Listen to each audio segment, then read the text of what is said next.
In this tutorial, we're interested in the makeup, the composition of inhaled and exhaled air, and what that sort of makes that up. So in some ways, if we're ever looking at a composition, we're ultimately looking to describe something with compositions, what it's made up of, what it's like. Now, in order to do that, we basically need to break down our analysis, or our description actually, into two separate areas.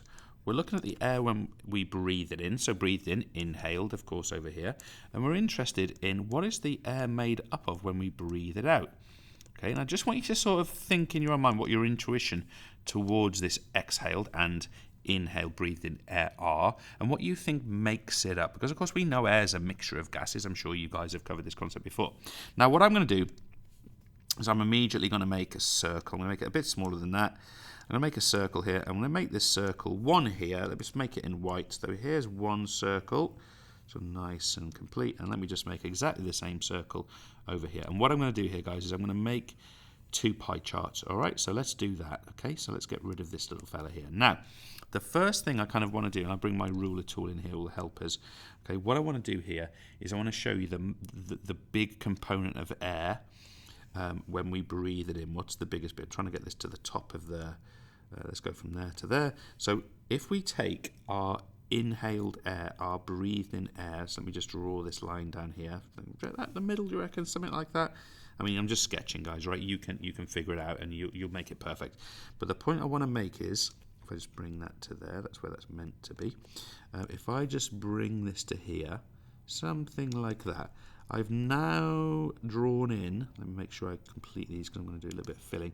I've now drawn in this area here, okay? So that area there in yellow. Do you know what this huge area here is within the mixture of gases that is the air? And I'm pretty sure you're telling me, James, it's N, it's nitrogen. And you might even say to me, well, when we breathe it in, nitrogen is like 79% of the air. And you would be right, the biggest proportion by far. Let's bring our ruler back in. What's the next bit then?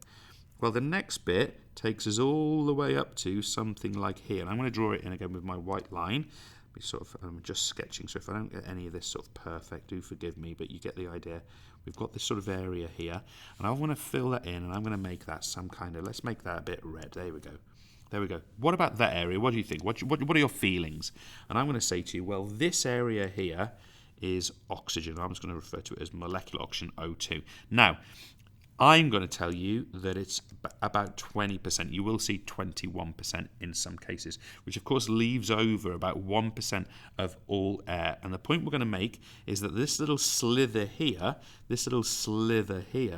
amongst other things, in there we have carbon dioxide, and that would be in a proportion of about 0.4%. Okay, so a tiny proportion of the air that we breathe in is CO2. There are some other gases in that mixture there. There's some neon, there's some argon, some other bits and bobs, water vapor. But nevertheless, we have got this proportion here. Now, once we've processed the air, we've breathed it in, we've undertaken gaseous exchange, we've delivered oxygen to the working muscle amongst other tissues, that oxygen has been utilized. What then is the composition of the air when we breathe out? So let's bring our ruler back in, and let's see if we can get this just right. I'll drag this over to here. All right, now I'm gonna. Is that in the middle? I don't think it is. So something like that, right? Now this time I'll draw my sort of white line in initially again, just to make it nice and clear. Where do you think it's going to be nitrogen first? By the way, how much of this do you think is nitrogen this time? What do you reckon? Okay, if it was 79% before, what do you reckon it is here? And the answer to that is, and I'm sketching, so if I don't get it exactly the same, please forgive me. But the answer to that is we have got again 79%. So let's get rid of that. Choose my yellow. I think it was, what yellow was it? I think it was that one. And let's see if I can fill it in. Hopefully it's going to work. There we go. It was a different yellow. Let's undo that. Which yellow was it then? Was it that yellow? Hang on. It's not that one either. Which yellow was it? Was it that yellow? That's orange. Yeah, there you go. That's better. So that one. So we've now got in there nitrogen again, 79%. So in other words, we have not consumed nitrogen, all right? So that has effectively been breathed in and out, and there's been no processing of that nitrogen. Now then, the question now pops up, well, how much oxygen is there? Because, of course, the body uses all the oxygen, right? We breathe it in, we absorb it, it's gaseous exchange, we take it into the blood, we transport it, we use it. So there's no oxygen coming back, right? Wrong. So what we've got, I'm not saying you're wrong, it would be wrong to think that. What we find is, and I'll go to about there again, just estimating, what we find is that we now have this proportion of the exhaled air here, I think it was this red, that is oxygen, okay? So if I just simply put that as O2, okay, and in here we're talking about approximately 16% of what we breathe out is oxygen. So that's interesting, right? We're sort of taught to assume that we take in all the oxygen, but we don't. The majority of it we breathe back out again. And this time I can actually fill this in. I think I did it as blue. I could actually fill this in here. And what could we say this was? This is now our CO2 and our other mixture of gases in there. And we're finding with our CO2 that it's going to be in the region of 4%. There or thereabouts, okay? Now I've effectively got a percent missing here. I'm sure you realise that. That's that mixture of other gases. We talked about the neon, the argon, and so on. We've still got that tiny slither in there. So really interesting.